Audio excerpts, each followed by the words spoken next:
ഗുരുവായൂരപ്പൻ ആരാണ്? ഗുരുവായൂരപ്പന് ഓരോരുത്തർക്കും ഓരോന്നാണ് അല്ലേ? അതെ, അതെ. ഇപ്പം ഞാൻ സഖ്യഭാവത്തിൽ ഭഗവാനെ കാണുന്നത് പോലെ ആയിരിക്കില്ല വേറൊരാൾ കുട്ടിയായിട്ട് കാണുന്നു, വേറൊരാൾ കാമുകനായിട്ട് കാണുന്നു, അതെ. അച്ഛനായിട്ട് ഭഗവാനെ കാണുന്ന ആൾക്കാരുണ്ട്. ഉണ്ണികൃഷ്ണൻ മനസ്സിൽ കളിക്കുമ്പോൾ ഉണ്ണികൾ മറ്റു വേണമോ മക്കളായിരുന്നു എഴുതിയാൽ മാത്രമല്ല അദ്ദേഹം ജീവിതം കൊണ്ട് അത് തെളിയിച്ച ആളാണ്. ഇതാണ് ഞങ്ങൾക്ക് മോക്ഷം, ഇതിനേക്കാൾ വലുതായിട്ട് ഞങ്ങൾക്കൊന്നും വേണ്ട. എത്രയോ ആൾക്കാരുടെ അഭയസ്ഥാനാണ് ഗുരുവായൂരപ്പൻ അല്ലെങ്കിൽ ഗുരുവായൂർ എന്ന് പറയുന്നത്. ഒരു ചിരി കൊണ്ട് എല്ലാ വിഷമങ്ങളും മാറ്റാൻ ഒരാൾക്ക് സാധിക്കുന്നുണ്ടെങ്കിൽ ഗുരുവായൂരപ്പന് മാത്രമേ സാധിക്കുള്ളൂ. അതെ.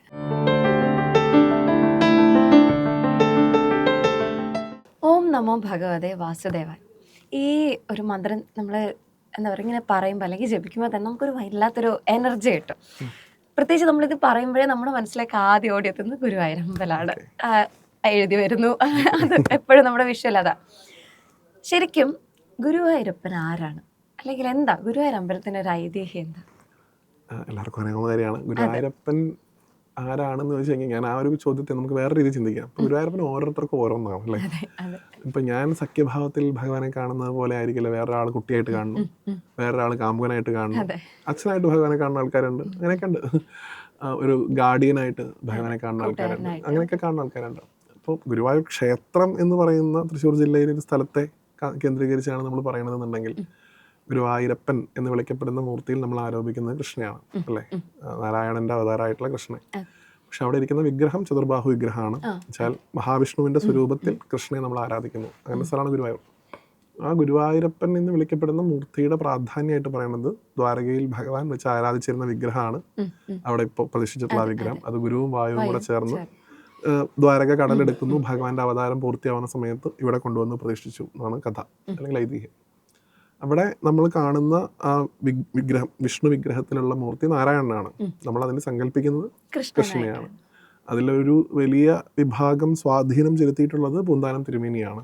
അദ്ദേഹമാണ് ഈ ഉണ്ണി എന്നുള്ള സങ്കല്പം ഗുരുവായൂരിലേക്ക് കൂടുതലായിട്ട് കൊണ്ടുവരുന്നത്. ഇപ്പം മേൽപ്പത്തൂരിൻ്റെയൊക്കെ നാരായണിയൊക്കെ വായിക്കുകയാണെങ്കിൽ അവിടെ ഭഗവാനെ നാരായണനായിട്ട് തന്നെ, കൃഷ്ണ നാരായണനായിട്ട് തന്നെയാണ് കാണുന്നത്, അല്ലെങ്കിൽ ഒരു മുതിർന്ന കൃഷ്ണന്റെ ഭാവം. പക്ഷേ പൂന്താനത്തിലേക്ക് എത്തിയപ്പോൾ സമയത്ത് അത് കൂടുതലായിട്ടുള്ള ഒരു വാത്സല്യ ഭക്തിയിലേക്ക് മാറി.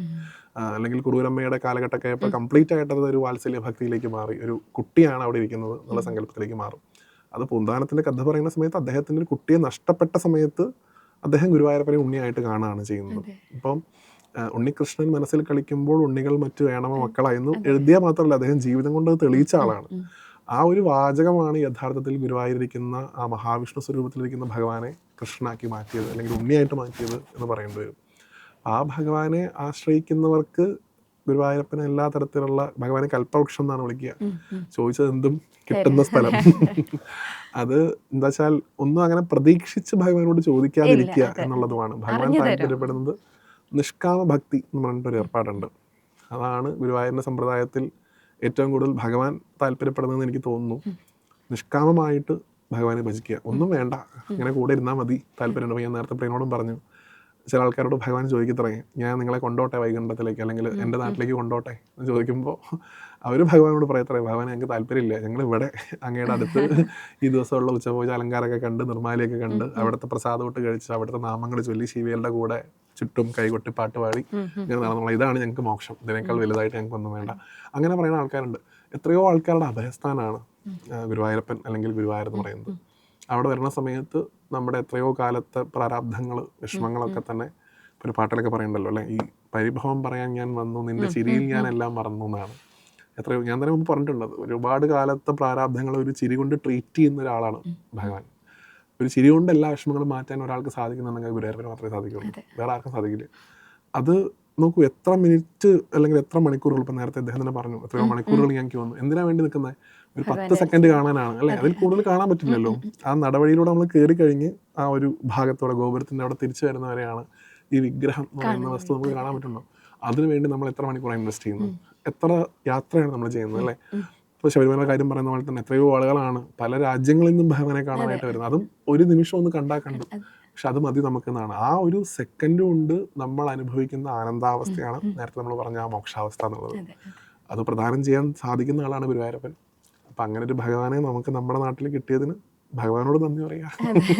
എന്ത് വിഷമം ഉണ്ടെങ്കിലും എന്ത് ആപത്ത് വരികയാണെങ്കിലും എൻ്റെ ഗുരുവായൂരപ്പ എന്ന് വിളിക്കാനുള്ള ഒരു അവസരം നമുക്കുണ്ട്. അത് എത്രയോ തലമുറകൾക്ക് ഇനി അത് ഉണ്ടാവട്ടെ എന്ന് മാത്രമേ പറയാം. ഇപ്പോൾ ഗുരുവായൂരമ്പലത്തിലെ പറ്റി പറഞ്ഞപ്പോഴാണ് നമ്മൾ ഈ ക്ഷേത്രങ്ങളിൽ പോകുമ്പോൾ നമ്മൾ നോക്കേണ്ട കുറച്ച് ആചാര വ്യവസ്ഥകളുണ്ട് അല്ലേ? ഇങ്ങനെ ഇന്ന കാര്യങ്ങൾ ചെയ്യണം, അല്ലെങ്കിൽ ഇപ്പോൾ ഉദാഹരണം പറഞ്ഞാൽ ബലിക്കല്ലിന് വലതുവശം ചേർന്ന്, അങ്ങനെ കുറേ ആചാരങ്ങളുണ്ട്. എന്ന് പറഞ്ഞാൽ ബേസിക് ആയിട്ട് നമ്മൾ ക്ഷേത്രങ്ങളിൽ പാലിക്കേണ്ട ആചാരങ്ങളെ പറ്റി. അതൊക്കെ ഓരോ ക്ഷേത്രത്തിനും ഓരോ രീതികളുണ്ട്. പക്ഷെ ഞാൻ ഏറ്റവും കോമൺ ആയിട്ടൊരു കാര്യം പറയാം. ഏത് ക്ഷേത്രത്തിൽ പോകുമ്പോഴും ത്രികരണ ശുദ്ധി ഉണ്ടാവണം എന്ന് പറയും.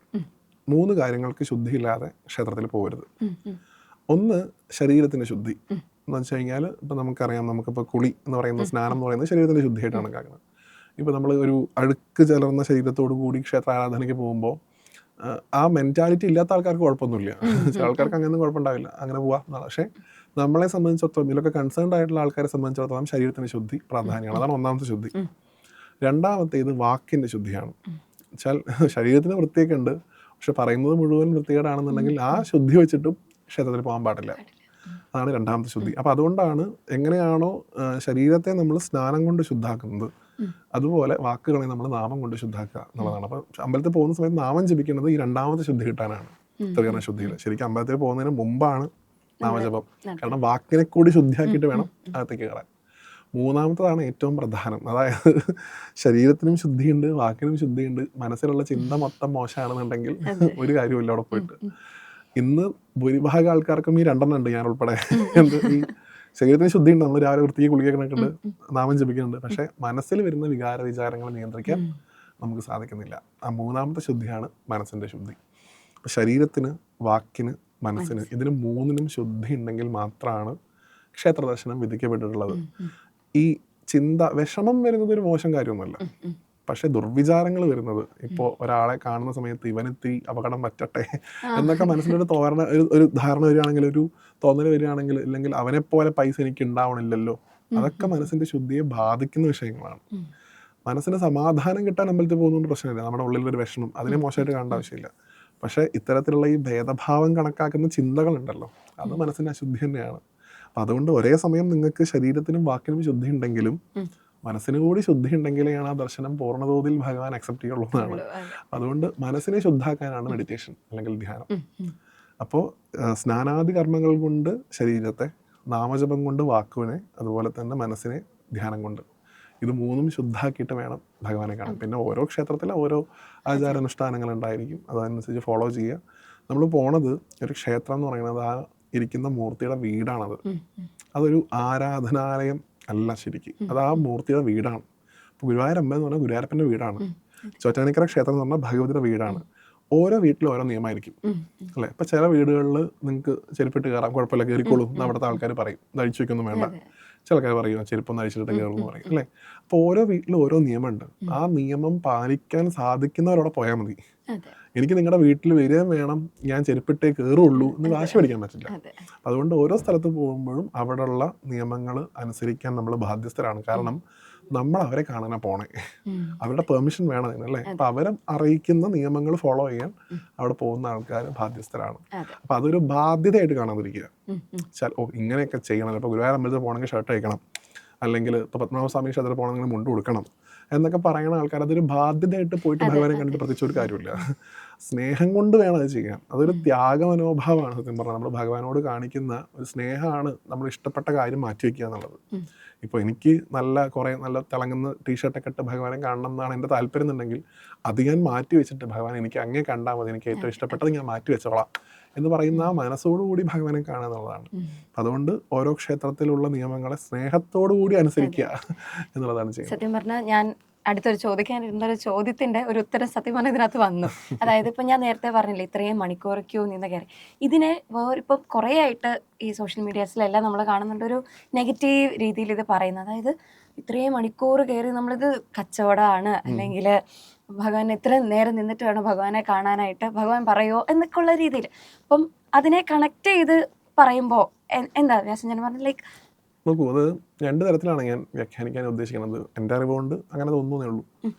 ഒന്ന്, ഗുരുവായൂർ മാത്രമാണ് ഗുരുവായൂരപ്പനുള്ളത്, അല്ലെങ്കിൽ ശബരിമലയിൽ മാത്രമാണ് ഭഗവാൻ ഉള്ളത് എന്നുള്ള വിശ്വാസവും തെറ്റാണ്. അങ്ങനെയും കരുതരുത്. ഇപ്പോൾ ഗുരുവായൂരപ്പൻ്റെ പരമഭക്തനായിട്ടുള്ള ഒരാൾ എറണാകുളത്ത് ജീവിച്ചിരുന്നു. അദ്ദേഹത്തിൻ്റെ പേര് കാശി അപ്പൻ തമ്പുരാൻ എന്നാണ്. പൂണിത്തുറയായിരുന്നു അദ്ദേഹത്തിൻ്റെ സ്ഥലം. അദ്ദേഹം ഗുരുവായൂർ കുറേ കാലം താമസിച്ചിട്ടുണ്ട്, ഒരുപാട് കാലം താമസിച്ചു. അത് കഴിഞ്ഞ് അദ്ദേഹം ഗുരുവായൂരിൽ നിന്ന് പിരിയുന്ന സമയത്ത് അദ്ദേഹം ഗുരുവായൂരിൽ തിരിച്ചു പോവുകയാണ്. ഒരു സന്ദർഭമായിട്ട് ബന്ധപ്പെട്ട് അദ്ദേഹം മാറി താമസിക്കുന്നു. അപ്പോൾ അദ്ദേഹത്തോട് അവിടെയുള്ള ആൾക്കാർ ചോദിക്കുന്നുണ്ട്, അങ്ങ് ഇവിടുന്ന് പോയാൽ അങ്ങേക്ക് എങ്ങനെ ജീവിക്കാൻ പറ്റും? കാരണം അങ്ങ് ഗുരുവായൂരിനെ അത്രയധികം സ്നേഹിക്കുന്നില്ലേ? ഗുരുവായൂരപ്പനെ അത്രയും സ്നേഹിക്കുന്നില്ലേ? ഇവിടെ നിന്ന് പോയി കഴിഞ്ഞാൽ അങ്ങ് എങ്ങനെ ഗുരുവായൂരപ്പനെ കാണും എന്ന് ചോദിക്കുമ്പോൾ അദ്ദേഹം പറഞ്ഞു, നിങ്ങളോട് ആര് പറഞ്ഞു ഗുരുവായൂരപ്പൻ ഗുരുവായൂർ മാത്രമാണുള്ളത് എന്നാണ് അതിൻ്റെ ഉത്തരം. അദ്ദേഹം പിന്നീട് പറയുന്നുണ്ട്, നിങ്ങൾ ആരും ഗുരുവായൂരപ്പനെ കാണാനായിട്ട് ഗുരുവായൂർക്ക് വരണ്ട, നിങ്ങൾ എവിടെ വിളിച്ചോ അവിടെ ഗുരുവായൂരപ്പനുണ്ട്. അപ്പം അതുകൊണ്ട് ഈ പറഞ്ഞ സമയമുണ്ടല്ലോ, ഈ പറഞ്ഞ 6 മണിക്കൂർ 5 മണിക്കൂർ വാട്ടവർ, അല്ലെങ്കിൽ നെയ്വിളക്കെടുക്കുമ്പോൾ ഡയറക്റ്റായിട്ട് കയറി പോകാൻ പറ്റുന്ന സമയം, നമ്മൾ ഭഗവാനെ കാണുന്നുണ്ടോ എന്നുള്ളത് മാത്രമല്ല, ഭഗവാൻ നമ്മളെ കാണുന്നുണ്ടോ എന്നുള്ളൊരു പ്രോസസ്സോടെ നടക്കുന്നുണ്ടോ എന്ന് പരിശോധിക്കണം എന്നാണ്. വെച്ചാൽ 6 മണിക്കൂർ നമ്മൾ ചിലവഴിച്ചു ക്യൂല്, നമ്മുടെ മനസ്സിൽ മുഴുവൻ വേണ്ടാത്ത ചിന്തയും, നമ്മൾ വെറുതെ അപ്പുറത്തിരിക്കുന്ന ആൾക്കാരോട് വർത്തമാനം പറഞ്ഞ് ഒരു പിക്നിക് ആയിട്ടാണ് അതിനെ കാണുന്നുണ്ടെങ്കിൽ ഗുരുവായൂരപ്പൻ നമ്മളെ കാണുന്നുണ്ട് നമുക്ക് പറയാൻ പറ്റില്ല. നേരെ മറിച്ച് ആ 1000 രൂപയുടെ നെയ്വിളക്കെടുത്ത് പോയ ഒരാൾ, അയാൾ പറയാണ്, ഭഗവാനെ എനിക്ക് 3 മണിക്ക് ഫ്ലൈറ്റ് ആണ്, ഇപ്പോൾ 12 മണിയായി, ക്യൂ നിന്നാൽ എനിക്ക് അങ്ങേ കാണാൻ പറ്റില്ല, അങ്ങ് അനുഗ്രഹിച്ച് തന്ന പണം എൻ്റെ അടുത്തുണ്ട്, അതുകൊണ്ട് ഞാനത് അതിന് വേണ്ടി ഉപയോഗിച്ചിരിക്കണം, അങ്ങനെ അനുഗ്രഹിക്കണമെന്ന് പറഞ്ഞാൽ ആ 1000 രൂപ കൊടുത്ത ആളെ ഭഗവാൻ കാണുന്നുണ്ട് അല്ലേ? അപ്പം നമ്മൾ നിൽക്കുന്ന സമയമോ പണത്തിൻ്റെ അളവോ അല്ല ക്ഷേത്ര ദർശനത്തിന് പ്രാധാന്യം, ഏത് മെൻറ്റാലിറ്റിയിൽ നമ്മൾ പോകുന്നതാണ്. ഇതേ 1000 രൂപ കൊടുത്തിട്ട് എന്നാ ഞാൻ ആദ്യം പോയി കണ്ടു കളയാം എന്നുള്ള വിചാരത്തോടു കൂടി പോയാൽ ഭഗവാൻ തിരിഞ്ഞിരിക്കുകയുള്ളൂ, അത്രേ ഉള്ളൂ. അപ്പം ഏത് മെൻറ്റാലിറ്റിയിൽ പോയിട്ട് ഭഗവാനെ കാണുന്നു എന്നുള്ളതാണ്. അതുകൊണ്ട് അതിന് കിട്ടുന്ന സമയത്തെ, ഇപ്പം ഗുരുവായൂർ മാത്രമാണ് ഭഗവാൻ ഇരിക്കുന്നത് എന്നുള്ള വിശ്വാസം മാറ്റിവെച്ച് എല്ലായിടത്തും ഭഗവാനെ കാണാൻ വേണ്ടി ശ്രമിക്കുകയാണ്. ഞാൻ അവസാനിപ്പിക്കുമ്പോൾ അദ്ദേഹം പറഞ്ഞ് അവസാനിപ്പിക്കുന്നുണ്ട്, കാശിയപ്പൻ എന്ന് പറയുന്നത് അദ്ദേഹം പറഞ്ഞ് അവസാനിപ്പിക്കുന്നത്, നിങ്ങൾ ഗുരുവായൂർ വരേണ്ടത് ഗുരുവായൂരപ്പനെ കാണാനല്ല, ഇവിടെ നടക്കുന്ന ആധ്യാത്മിക സത്സംഗങ്ങളിൽ പങ്കെടുക്കാൻ, ഭഗവാന്റെ വിശേഷപ്പെട്ട പ്രസാദം തൊട്ട് കഴിക്കാൻ, ഭഗവാന്റെ എഴുന്നള്ളത്ത് കാണാൻ, അതിനൊക്കെ ഇങ്ങോട്ട് വന്നാൽ മതി, ഗുരുവായൂർക്ക് വന്നാൽ മതി. അതല്ലാതെ ഗുരുവായൂരപ്പനെ കാണാനായിട്ട് ഗുരുവായൂർക്ക് വരേണ്ട ആവശ്യമില്ല. നിങ്ങൾ എവിടെ വിളിച്ചോ അവിടെ ഭഗവാനുണ്ട്. ബാക്കിയുള്ള കാര്യങ്ങൾക്കൊന്നും ചിലപ്പോൾ നമ്മുടെ നാട്ടിലോ വീട്ടിലോ അവസ്ഥ ഉണ്ടാവില്ല. ഭഗവാന്റെ ശിവേലി നമുക്ക് വീട്ടിൽ നിന്ന് കാണാൻ പറ്റില്ലല്ലോ, അതിന് ഗുരുവായൂർക്ക് പോകാൻ വേണം. ഭഗവാന്റെ പ്രസാദം തൊട്ട് കഴിക്കണമെന്നുണ്ടെങ്കിൽ അവിടേക്ക് പോകാൻ, അതിനൊക്കെ നിങ്ങൾ വന്നോളൂ. പക്ഷെ ഭഗവാനെ കാണുക എന്നുള്ള പ്രോസസ്സ് മാത്രമാണെന്നുണ്ടെങ്കിൽ അതിന് ഗുരുവായൂർക്ക് വരേണ്ട ആവശ്യമില്ല എന്നാണ് എനിക്കും അത് തന്നെയാണ് പറയാനുള്ളത്. ഞാനിപ്പോൾ ഗുരുവായൂർ ഇടയ്ക്കിടയ്ക്ക് പോകുന്നു, ഞാൻ ഇടയ്ക്ക് വന്നു പോലും ഗുരുവായൂരെന്നാണ്. അതെന്തിനാന്ന് വെച്ച് കഴിഞ്ഞാൽ അത് ഗുരുവായൂരപ്പൻ ഇരിക്കുന്നൊരു സ്ഥലം എന്നുള്ളതിൽ ഉപരിയായിട്ട് ഗുരുവായൂരപ്പൻ കുറേ പേരെ കണക്ട് ചെയ്യുന്നൊരു സ്ഥലമായിട്ടാണ് ഗുരുവായൂരിനെ കാണുന്നത്. ഒരുപാട് ഭഗവാന്റെ ഭക്തരെ കാണാൻ പറ്റണു. ഭഗവാന്റെ ഭക്തരെ കാണുന്നതും ഭഗവാനെ കാണുന്നതിന് തുല്യമാണ് അല്ലേ? ഇപ്പോൾ ഒരു ഭഗവാന്റെ പരമഭക്തനായിട്ടുള്ള ആചാര്യനെ ഗുരുവായൂരെത്തുമ്പോൾ എനിക്ക് നമസ്കരിക്കാനുള്ള അവസരം അവിടെ പോകുന്നതുകൊണ്ട് ഉണ്ടാവണം. അതാണ് ഗുരുവായൂരിന്റെ വിശേഷം. ഭഗവാൻ നമ്മുടെ കൂടെ എപ്പോഴും ഉണ്ടല്ലോ. ഗുരുവായൂരപ്പനെ അവിടെ പോയി കാണേണ്ട ആവശ്യമില്ല എന്നുള്ള ധാരണ ചെറിയ തോതിലൊക്കെ എനിക്കിപ്പോൾ ഉണ്ട്. പക്ഷെ അവിടെ പോകുമ്പോൾ എന്താണെന്ന് വെച്ച് കഴിഞ്ഞാൽ ആ കുട്ടിയുടെ വീട്ടിൽ ഞാൻ അയാളെ പോയി കാണണം എന്നുള്ള ഒരു സങ്കല്പം. അപ്പൊ അത്രേ ഉള്ളൂ. അതിനൊക്കെ ഒരിക്കലും തീർച്ചയായിട്ടും എത്രയോ ആളുകൾ ഇപ്പൊ പുറത്തേക്കുള്ള ആൾക്കാർ അവർക്കൊന്നും അവിടെ പോകാനുള്ള ഒരു ഭാഗ്യം ചിലപ്പോൾ എപ്പോഴും ഉണ്ടാവില്ല. വർഷത്തിലൊരിക്കലോ 2 കൊല്ലം കൂടുമ്പോഴൊക്കെ ആവും പോകുന്നുണ്ടാവുക. പക്ഷെ അവരുടെ ധാരണ മാറ്റി അവരുടെ പൂജാമുറിയിൽ അവർ കത്തിച്ചു വയ്ക്കുന്ന വിളക്കും ഗുരുവായൂരാണ് എന്നുള്ള കൺസെപ്റ്റിലേക്ക് മാറാൻ നമുക്കൊക്കെ പതിയെ സാധിക്കാൻ ഗുരുവായൂരപ്പൻ അനുഗ്രഹം ഉണ്ട്. ഈ പറഞ്ഞ ഈ പോസ്റ്റിന്റെ താഴെ കമന്റ്സിലേക്കാണ് നമുക്ക് തന്നെ സന്തോഷം വരും. കുറെ ആൾക്കാര് ഈ രീതിയിൽ പറയുന്നവരുണ്ട്. അതായത് ഭഗവാനെ കാണാനാണ് പോകുന്നതെങ്കിൽ വെയിറ്റ് ചെയ്യുന്നതിൽ അത് വെറുത്തല്ലേ പറയും. ഇപ്പം നോക്കൂ, അവിടെ നിൽക്കുന്ന ഓരോ സമയവും നമ്മൾ പാഴാക്കി കളയാതിരിക്കുന്നതാണ്. ഇപ്പം ഒന്നാമത് നമ്മുടെ ഫോൺ വാങ്ങിയിട്ടുണ്ട് അല്ലേ, ഫോൺ പോയി. പിന്നെ നമ്മുടെ അടുത്തുള്ള നമ്മുടെ റിലേറ്റീവ്സ് അല്ലെങ്കിൽ അച്ഛനമ്മ, നമുക്ക് സംസാരിച്ച സമയം കളയാം. അല്ലെങ്കിൽ പല ആൾക്കാരും ഞാൻ കണ്ടിട്ടുണ്ട്, അവർ സഹസ്രനാമ പുസ്തകമോ നാരായണിയോ ഗീതയോ നാമം ജപിക്കും. അപ്പൊ അത്രയും സമയം നാമം ജപിക്കാനുള്ള അവസരം ഇന്നത്തെ കാലഘട്ടത്തിൽ ഏറ്റവും കൂടുതൽ നമ്മൾ സമയം ചെലവാക്കുന്നത് ഫോണിലാണ് പല ആളുകളും. ആ ഫോൺ ഓൾറെഡി ഗുരുവായൂരപ്പൻ വാങ്ങിച്ചു. ഇനിയുള്ള കുറച്ച് സമയം എല്ലാ ദിവസവും 365-ൽ 364 ദിവസവും ഫോണിൽ കളിച്ചോളൂ. എന്നെ കാണാൻ വെയിറ്റ് ചെയ്യുന്ന സമയത്ത് എന്ത് ചെയ്തോളൂ, നാമം ചൊല്ലിക്കോളൂ. അത് എന്തിനു വേണ്ടിയിട്ടാ? നമ്മൾ കുറേ നാമം അങ്ങനെ ചൊല്ലുമ്പോൾ ഭഗവാൻ അങ്ങനെ കൈ കാണിച്ചിട്ട് ഞാൻ സന്തോഷം, അതല്ലല്ലോ. അതൊരു ക്ലീനിങ് പ്രോസസ്സാണ് സത്യം പറഞ്ഞാൽ. നാമം ജപിക്കുക എന്ന് പറഞ്ഞാൽ ശുദ്ധീകരണ പ്രക്രിയയാണ് സത്യം പറഞ്ഞു കഴിഞ്ഞാൽ. ഭഗവാൻ 100 തവണ എൻ്റെ നാമം ചൊല്ലിയോ, എനിക്ക് സന്തോഷമായി. 1000 തവണ ചൊല്ലിയോ, അങ്ങനല്ലല്ലോ ഭഗവാൻ എടുക്കണേ. അത് നമ്മൾ നമ്മളെ തന്നെ ശുദ്ധീകരിക്കുന്നത് കാണുമ്പോൾ ഭഗവാൻ ഉണ്ടാവുന്ന സന്തോഷമാണ്. അതല്ലാതെ ഭഗവാൻ എന്ത് സ്തുതി, ഭഗവാൻ എന്ത് നിന്ദ, ഇതൊന്നും ഭഗവാനെ ബാധിക്കുന്ന വിഷയമല്ല. ഭഗവാനെ സ്തുതിച്ചാലും ഭഗവാന് കുഴപ്പമില്ല, ഭഗവാനെ നിന്ദിച്ചാലും ഭഗവാന് കുഴപ്പമില്ല. ഇതൊക്കെ നമ്മളെയാണ് ബാധിക്കുന്നത്. നമ്മൾ സ്തുതിക്കുമ്പോൾ ആത്യന്തികമായിട്ട് സന്തോഷിക്കുന്നത് നമ്മുടെ ഉള്ളിലുള്ള ഗുരുവായൂരപ്പനാണ്. ആ സന്തോഷം നമുക്കുണ്ടാവണേ. നമ്മൾ നിന്ദിക്കുമ്പോൾ വിഷമിക്കുന്നത് നമ്മുടെ ഉള്ളിലുള്ള ഗുരുവായൂരപ്പനാണ്. അതാ ദോഷങ്ങളായിട്ട് നമുക്ക് വരണേ. അപ്പം അതുകൊണ്ട് അതിനെ അങ്ങനെ കാണാം. ഗുരുവായൂപുരം എന്നുള്ളതിനെ പോലും വ്യാഖ്യാനിക്കാറുണ്ട്. ഗുരുവായിട്ടുള്ള വായു ഇരിക്കുന്ന പുരം, ചില പ്രധാനപ്പെട്ട വായു, പ്രാണവായു. ആ പ്രാണവായു ഉള്ള പുരം അതാണ് ഈ ശരീരം. ഈ ശരീരത്തിനകത്തിരിക്കുന്നവൻ അതാണ് ഗുരുവായൂരപ്പൻ എന്നാണ് അങ്ങനെ വ്യാഖ്യാനിക്കാറുണ്ട്. അപ്പോൾ ഈ അകത്തിരിക്കുന്ന ഭഗവാൻ തന്നെയാണ് ഗുരുവായൂരപ്പൻ എന്നുള്ളതാണ്. അതുകൊണ്ട് ആ സമയം പാഴാക്കാതിരിക്കുക, അതിനുവേണ്ടി ഭഗവാനെക്കുറിച്ച് ചിന്തിക്കുക. ഇപ്പം നാമജപവും വേണ്ട, ഒന്നും വേണ്ട, സ്മരണ മാത്രം മതി എന്നാണ്. ഇപ്പോൾ പ്രഹ്ലാദൻ്റെ നവദഹ ഭക്തി പറയുന്ന സമയത്ത് 9 തരം ഭക്തിയെക്കുറിച്ച് പ്രഹ്ലാദൻ കുട്ടികൾക്ക് പറഞ്ഞു കൊടുക്കും. അതിലേറ്റവും ആദ്യത്തെ ശ്രവണമാണ്. ശ്രവണം കീർത്തനം വിഷ്ണു സ്മരണം പാദസേവനം എന്നാണ്. വെറുതെ ഇരുന്ന് ഭഗവാനെ കുറിച്ച് ഓർക്കുക. ഒരു ദിവസം ഒരു വട്ടം ക്യൂ നിൽക്കുന്ന സമയത്ത് കുറച്ചു നേരം ഭഗവാന്റെ ബാലലീലകൾ ഓർക്കുക, കുറച്ചു നേരം രുക്മിണി സ്വയംവരം ഓർക്കുക, കുറച്ചു നേരം ഗീത ഉപദേശിക്കുന്ന ഓർക്കുക. അങ്ങനെ ഓർത്തോർത്ത് അങ്ങോട്ട് പോകുമ്പോൾ പോയി കാണുന്ന സമയത്ത് ഇത്ര നേരം ഞാൻ കാത്തിരുന്ന ആളെയാണല്ലോ ഞാൻ കണ്ടെന്നുള്ള സന്തോഷം ഉണ്ടാവും. അല്ലാതെ നമ്മൾ പോയി കഴിഞ്ഞാൽ എന്ത് ഒരു രീതിയാണ് ഉണ്ടാവുക അല്ലേ? അങ്ങനെ കാണാം. ഇനി അവസാനത്തെ ചോദ്യം എന്നല്ല, എന്താ പറയാ, ഉണ്ണിക്കണ്ണനുമായിട്ട് അത്രയും അടുത്ത് അല്ലെങ്കിൽ ഉണ്ണിക്കണ്ണന്റെ കഥകളാണ് വ്യാസൻ ചേട്ടൻ കൂടുതലും പറയുന്നത്. എപ്പോഴെങ്കിലും വ്യാസൻ ചേട്ടൻ്റെ നേരിട്ടൊരു അനുഭവം ഉണ്ടായിട്ടുണ്ട്? അതായത് വ്യാസൻ ചേട്ടൻ പറഞ്ഞൊരു കാര്യം ഉണ്ണിക്കണ്ണൻ സാധിച്ച് തന്നതായിട്ട്, അല്ലെങ്കിൽ എനിക്കത് ഭഗവാനാണ് തന്നത് എന്ന് പറയാൻ പാകത്തിന് ഉണ്ടായൊരു അനുഭവം?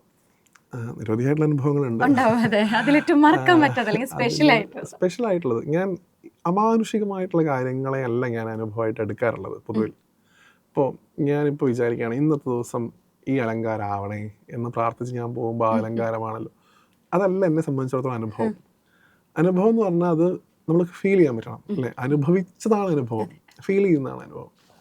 അങ്ങനെയുള്ള അനുഭവങ്ങൾ പറയുമ്പോൾ എനിക്കൊരിക്കലും മറക്കാൻ പറ്റാത്തൊരു അനുഭവം എന്ന് പറയുമ്പോഴും പലപ്പോഴും എൻ്റെ മനസ്സിൽ ഞാൻ പലരോടും പറയാറുള്ളത്, ഇപ്പോൾ ഭഗവാന്റെ കുന്തി സ്തുതി എന്ന് പറഞ്ഞിട്ടൊരു ഭാഗമുണ്ട് ഭാഗവത്തിൽ. വെച്ചാൽ ഭഗവാൻ ഈ യുദ്ധമൊക്കെ കഴിഞ്ഞ് തൻ്റെ അച്ഛൻ പെങ്ങളായിട്ടുള്ള കുന്തി ദേവിയുടെ അടുത്ത് വന്ന് ഇരിക്കുകയാണ്. ഭഗവാന്റെ ചെറിയമ്മയാണ് കുന്തി ദേവി. അപ്പോൾ അമ്മയോട് ചോദിക്കും ഭഗവാൻ, സന്തോഷമായില്ലേ, രാജ്യമൊക്കെ കിട്ടി, മക്കളൊക്കെ രാജാക്കന്മാരായി, പഴയ പ്രതാപമൊക്കെ കിട്ടി, ഇനി ഞാൻ നിങ്ങൾക്ക് എന്താണ് ചെയ്തു തരേണ്ടത് എന്ന് ഭഗവാൻ കുന്തിയോട് ചോദിക്കുന്നുണ്ട്. അപ്പോൾ കുന്തി മാതാവ് ഭഗവാനോട് ചോദിക്കുന്നത് എന്താ ഉത്തരമായിട്ട് പറയുന്നത് ചോദിച്ചു കഴിഞ്ഞാൽ പല ആൾക്കാരും വ്യാഖ്യാനിക്കാറുണ്ട്. ദുഃഖം ദേഹി ജനാർദ്ദന, ഞങ്ങൾക്ക് ദുഃഖത്തെ തരണേ ഭഗവാനെ എന്ന് കുന്തി ദേവി പ്രാർത്ഥിച്ചു. ഇത് ഒരു പ്രഭാഷണത്തിൽ ഞാൻ പറഞ്ഞിട്ടുണ്ട്, അതിന് വ്യാഖ്യാനിച്ചിട്ടുണ്ട്. എന്നാൽ ദുഃഖം വരണ സമയത്ത് അങ്ങയെക്കുറിച്ച് ഞങ്ങൾ ഓർക്കും, ആപത്ത് വരണ സമയത്ത് ഞങ്ങൾ അങ്ങയെക്കുറിച്ച് ഓർക്കും. ഇപ്പം ചിദാനന്ദ സ്വാമിയൊക്കെ പറയും ദുഃഖം തരണേ എന്നല്ല പ്രാർത്ഥിച്ചത്, ആപത്ത് തരണേ എന്നാണ്. കാരണം ആപത്തിന്ന് കരകയറ്റാനായിട്ട് ആര് വരും? ഭഗവാൻ വരും. അപ്പം ഞങ്ങൾക്ക് അങ്ങേ കാണാലോ, ഞങ്ങനെ അടുത്തിരിക്കാലോ, അങ്ങനെ തൊടാലോ. അതുകൊണ്ട് ഇടയ്ക്കിടയ്ക്ക് ഞങ്ങൾക്ക് എന്ത് തന്നുകൊണ്ടിരിക്കണേ? ആപത്തുകളെ തന്നുകൊണ്ടിരിക്കണേ, ദുഃഖത്തെ തന്നുകൊണ്ടിരിക്കണേ എന്ന് പ്രാർത്ഥിച്ചു കുന്തി. ഇത് ഒരു സത്രത്തിൽ പറഞ്ഞൊരു വീഡിയോ, അതാരോ ഷൂട്ട് ചെയ്ത് ആരോ ഇട്ടതാണ്, ഞാൻ തന്നെ എൻ്റെ ഒരു വീഡിയോ ഞാനല്ല പോസ്റ്റ് ചെയ്യുന്നത്. അപ്പം ആ ഒരു വീഡിയോ കണ്ട ഞാനിവിടെ എറണാകുളത്ത് തന്നെ മെട്രോയിൽ നിൽക്കുന്ന ഒരു ചേച്ചി, അവിടെ സെക്യൂരിറ്റിയാണ് അവർ. ഈ മഞ്ഞ ലൈനിൽ അപ്പുറത്തേക്ക് നമ്മൾ പോകണ്ടോ നോക്കാനായിട്ട് അവിടെ കുറച്ച് ആൾക്കാർ നിൽക്കുന്നുണ്ടാവും. അടുത്തൊരു ചേച്ചി വന്നിട്ട് എന്നോട് ചോദിച്ചു, ഇങ്ങനെ വ്യാസനല്ലേ സംസാരിക്കണു.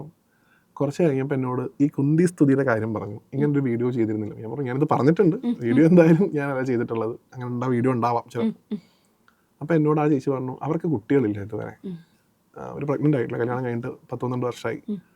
അപ്പം ഇത്രയും കാലം അതൊരു ദുഃഖമായിട്ടാണ് അവർ കൊണ്ടു നടന്നിരുന്നത്.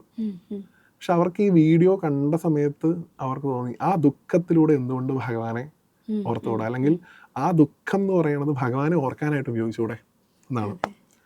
ഇപ്പോൾ ഒരു സ്ത്രീയെ സംബന്ധിച്ചിടത്തോളം ഏറ്റവും വലിയ പെയിനാണ് അമ്മയാവാതിരിക്കാൻ സാധിക്കുക എന്നുള്ളത് അല്ലേ? അതിനേക്കാൾ മുകളിലൊരു പെയിൻ ഒരു സ്ത്രീയെ സംബന്ധിച്ചിടത്തോളം ഇല്ല. പക്ഷെ ഞാൻ എവിടെയോ പറഞ്ഞു വെച്ചൊരു വാചകം അവർക്ക് ഉപകാരപ്പെട്ടു എന്നുള്ളതാണ്. എന്നുവെച്ചാൽ ഒരു സ്ത്രീയുടെ ഏറ്റവും വലിയ വിഷമത്തെ മാറ്റാൻ ഉതകുന്നൊരു വാക്ക് എന്നെക്കൊണ്ട് ഗുരുവായൂരപ്പൻ പറയിച്ചു എന്നുള്ളതാണ് ഞാൻ അതിനെക്കൊണ്ട് കാണുന്നത്. ഭഗവാൻ ഈ കുട്ടിയാണ്, ഈ ഉണ്ണിയാണെന്നുള്ള സങ്കല്പം പൊതുവെ എല്ലാവർക്കും ഉള്ളതുകൊണ്ട് അവർ ഗുരുവായൂരപ്പനെ ഉണ്ണിയായിട്ട് കാണാനും തുടങ്ങി. എൻ്റെ ഉണ്ണിയാണ് ഗുരുവായൂരപ്പൻ. ഇപ്പം ഞങ്ങൾക്ക് ആ വിഷമമില്ല. കാരണം ആ വിഷമം വരുമ്പോൾ ഞങ്ങൾ ഭഗവാനെ ഓർക്കും. ഭഗവാൻ ഞങ്ങളോട് പറയാനായിട്ട് ഞങ്ങൾക്ക് തോന്നുന്നു, ഞാൻ നിങ്ങളുടെ കുട്ടിയല്ലേ, നിങ്ങൾ എന്തിനാ വിഷമിക്കണേ? ആ അനുഭവം മതി എനിക്ക്. അല്ലാതെ ഞാനൊരു ഭസ്മം ജപിച്ചു കൊടുത്തോണ്ട് അസുഖം മാറിയെന്നോ ചരട് കെട്ടിയത് കൊണ്ട് ആ അനുഭവങ്ങളൊന്നും അല്ല ഞാൻ വിശ്വസിക്കുന്നത്. ഇതാണ് എനിക്ക് കിട്ടുന്ന റിയൽ ആയിട്ടുള്ള അനുഭവങ്ങൾ. ആ അനുഭവങ്ങളാണ് ഞാൻ ജീവിക്കുന്നത്. അല്ലാണ്ട് അമാനുഷികമായിട്ടുള്ള ഒരാളായിട്ട് ഞാൻ ഗുരുവായൂരപ്പനെ കാണുകയില്ല. സാധാരണ നമ്മളെപ്പോലെ ഒരാൾ, അദ്ദേഹത്തിന് നമ്മളെ ഏറ്റവും നന്നായിട്ട് അടുത്തറിയാവുന്ന ഒരാൾ, അദ്ദേഹത്തിന് സാധിക്കാത്തതായിട്ടൊന്നുമില്ല, അത് വേറെ കാര്യം. പക്ഷെ എങ്കിൽ പോലും ഭഗവാൻ ഇങ്ങനെയുള്ള അനുഭവങ്ങളാണ് തരിക. അപ്പോൾ ഞാൻ അവസാനിപ്പിക്കാം. ഇപ്പം ഈ എന്താ പറയുക, ബാലാമണിയുടെ കഥ പറയുമല്ലോ നന്ദനത്തിന് അല്ലേ? അപ്പോൾ ഈ മനുവായിട്ടുള്ള വിവാഹം നടത്താനായിട്ട് ബാലാമണിക്ക് ഉണ്ണിയേട്ടൻ്റെ സഹായം ഉണ്ടായി എന്നാണ്. ബാലാമണി എല്ലാ വിഷമങ്ങളും പറയുന്നത് ഗുരുവായൂരപ്പനോടായിരുന്നു. ആ പറഞ്ഞ വിഷമങ്ങളൊക്കെ ഭഗവാൻ കേട്ടിട്ടുണ്ടെന്നാണ്. ഇപ്പോൾ ഒരു സന്ദർഭത്തിൽ ഈ ഉണ്ണിയേട്ടനായിട്ട് സംസാരിക്കുന്ന സമയത്ത് ബാലാമണിയുടെ ക്യാരക്ടർ രണ്ടരോട് ഇരിക്കുമ്പോൾ ഈ ഉണ്ണിയേട്ടനായിട്ട് ചെയ്ത ക്യാരക്ടർ ചെയ്ത ആൾ ചോദിക്കും, പ്രാർത്ഥിക്കണില്ലേ എന്ന് ചോദിക്കുന്നുണ്ട്. ആ സിനിമ കണ്ടാൽ മതി, അപ്പോൾ ആ ഒരു രംഗം കാണാൻ പറ്റും. പ്രാർത്ഥിക്കണില്ലേ എന്ന് ചോദിക്കും. അപ്പോൾ ബാലാമണി പറയും അത് മാത്രമേ ഉള്ളൂ ഒരു ആശ്വാസം എന്നാണ് പറയും. അതിൻ്റെ കൂടെ പറയും ഭഗവാൻ കേൾക്കുന്നില്ല എന്നാണ് തോന്നുന്നത് എന്ന് പറയുന്നത്. അതിൽ അദ്ദേഹം ചിരിച്ചുകൊണ്ട് അപ്പുറത്തേക്ക് നോക്കിയിട്ട് തന്നെ കേൾക്കാതിരിക്കാൻ പറ്റും. ഇത്ര മാത്രമേ ഉള്ളൂ ഗുരുവായൂരപ്പൻ. എല്ലാവരും പറയുന്നതും ഭഗവാൻ കേൾക്കുന്നുണ്ട്. അതൊരിക്കലും നിങ്ങൾ കരുതരുത് നാളെ അല്ലെങ്കിൽ മറ്റന്നാൾ 4 കൈയുള്ള വിഷ്ണുവായിട്ട് പ്രത്യക്ഷപ്പെട്ടിട്ട് ഞാനിതാ നിങ്ങളുടെ വിഷമങ്ങളെയൊക്കെ മാറ്റാൻ പോകുന്നു. അതല്ല ഭഗവാന്റെ രീതി. ഭഗവാൻ ഗീതയിൽ കൃത്യമായിട്ട് അർജുനോട് പറയുന്നുണ്ട്, ഉദ്ധരേത് ആത്മനാത്മാനം, നീ തന്നെയാണ് നിന്നെ ഉയർത്തേണ്ടത്. അതിനുള്ള കഴിവ് ഞാൻ നിനക്ക് തന്നിട്ടുണ്ട്. അത് നീ അറിയേണ്ട കിടക്കാണ്. അത് നീ ബോധ്യപ്പെടുക. ആ ബോധ്യപ്പെടുത്താനുള്ള സ്പാർക്ക് ഭഗവാൻ തരും എവിടെന്നെങ്കിലും. നമുക്ക് തന്നെ നമുക്ക് എഴുന്നേറ്റ് നിൽക്കാനുള്ള ശേഷി ഭഗവാൻ തന്നിട്ടുണ്ട്. ഭഗവാൻ നമ്മളോട് ഇങ്ങനെ പറഞ്ഞുകൊണ്ടിരിക്കുകയാണ് എണീക്ക്. പക്ഷെ നമ്മളത് കേൾക്കാതിരിക്കുന്നതാണ് ഈ പ്രശ്നം. ഏതോ ഒരു മൊമെന്റിൽ നമ്മൾ കേൾക്കും, നമ്മൾ എണീറ്റേക്കും. അത്രേ ഭഗവാന് വേണ്ടുള്ളൂ. അതിനുവേണ്ടി ഭഗവാനെ ഭജിക്കുക, ഒരിക്കലും പുറത്ത് കാണാതെ അകത്ത് കാണുക. അപ്പം ഈ ഒരു സംഭാഷണം തുടങ്ങിയ സമയത്ത് ഓം നമോ ഭഗവതേ വാസുദേവായ എന്നുള്ള മന്ത്രം പറഞ്ഞിട്ടാണ് പറഞ്ഞത്. അത് യഥാർത്ഥത്തിൽ ചൊല്ലുന്നത് ആദ്യം ധ്രുവനാണ്. ഭാഗവത്തിലെ ധ്രുവൻ എന്ന് പറയുന്ന കുട്ടിയാണ് സ്വന്തം അച്ഛൻ്റെ മടിയിൽ ഇരിക്കാൻ വേണ്ടിയിട്ട് ഭഗവാനെ തപസ് ചെയ്യുകയാണ് ആ കുട്ടി. ആ കുട്ടിക്ക് നാരദ മഹർഷി ഉപദേശിക്കുന്ന മന്ത്രമാണ് ഓം നമോ ഭഗവതേ വാസുദേവായ. അപ്പം ആ മന്ത്രം ഉപദേശിച്ചുകൊണ്ട് ധ്രുവൻ തപസ് ചെയ്യുമ്പോൾ പുറത്തുനിന്ന് വിളി കേൾക്കും, ധ്രുവ കണ്ണ് ഉറക്കുന്നു. അപ്പോൾ ധ്രുവൻ കണ്ണ് തുറന്ന് നോക്കുമ്പോൾ പുറത്ത് ആരും കാണില്ല. വീണ്ടും ധ്രുവൻ കണ്ണടയ്ക്കും. അപ്പോൾ അകത്ത് കാണുന്നതാണ്. അകത്താണ് ഭഗവാനെ ആദ്യം കാണുക, അത് കഴിഞ്ഞിട്ടേ പുറത്ത് കാണുള്ളൂ. അതിൻ്റെ അർത്ഥം ഭഗവാൻ ഇരിക്കുന്നത് അകത്താണ്, അല്ലാതെ പുറത്തല്ല. ഞാൻ അവസാനിപ്പിക്കാൻ കേട്ടോ. ഈ വസ്ത്രാക്ഷേപം നടക്കണ്ടല്ലോ. അപ്പോൾ ഈ വസ്ത്രാക്ഷേപ സമയത്ത് ദ്രൗപദിയുടെ സാരി പിടിച്ച് വലിക്കുന്ന സമയത്ത് കുറേ പേരുകൾ വിളിക്കും, എന്നെ രക്ഷിക്കൂ എന്ന് പറഞ്ഞ് വിളിക്കുന്ന സമയത്ത് അവസാനം വിളിക്കുന്നത് ഗോവിന്ദ ദ്വാരകാവാസൻ എന്നാണ്. അതാണ് അവസാനം വിളിച്ചത്. ഗോവിന്ദ ദ്വാരകാവാസൻ എന്ന് വിളിച്ചപ്പോഴാണ് ഭഗവാന്റെ ഈ സാരി രൂപത്തിലുള്ള ഒരു ലീലയൊക്കെ ഉണ്ടല്ലോ. അപ്പം അത് കഴിഞ്ഞ് ചില ആചാര്യന്മാർക്ക് വ്യാഖ്യാനിക്കുന്നത് ഞാൻ കേട്ടിട്ടുണ്ട്. ഭഗവാൻ പോയി വനവാസക്കാലത്ത് ദ്രൗപദിയെ കാണാനായിട്ട്. അപ്പം ഭഗവാനെ കുറേ ചീത്ത പറഞ്ഞു ദ്രൗപദി എന്നാണ്. എത്ര സമയമായിട്ട് ഞാൻ വിളിച്ചു, ഈ അവസാനം വരെ കാത്തു നിൽക്കേണ്ട ആവശ്യം ഉണ്ടായിരുന്നു. അപ്പോൾ ഭഗവാൻ എല്ലാത്തിനും ഈ ഫണ്ണി ആയിട്ട് കാണുന്ന സ്വഭാവം ഉള്ളതുകൊണ്ട് തമാശ ഉണ്ടാക്കുക എന്നുള്ളത് ഗുരുവായൂരപ്പൻ്റെ ശീലമാണ്. അപ്പം എന്തായാലും ബുദ്ധിമുട്ടൊന്നും ഉണ്ടായില്ലല്ലോ, ഞാൻ വന്ന് വേണ്ട കാര്യങ്ങൾ ചെയ്തു തന്നില്ലേ എന്നൊക്കെ ചോദിച്ചു. അപ്പോഴും ദ്രൗപദി അതിനെ മാറ്റാതെ ചോദിച്ചു അത്രേ, എന്നാലും 1 സെക്കൻഡ് വൈകിയിരുന്നെങ്കിൽ എൻ്റെ അഭിമാനം എവിടെ ആയിരുന്നു ഭഗവാനെ, അങ്ങ് 1 സെക്കൻഡ് വരാതിരുന്നില്ലെങ്കിൽ എന്ന് ഞാൻ ജീവനോടെ ഉണ്ടാവുമായിരുന്നു എന്നൊക്കെ ചോദിച്ചു എന്നാണ്.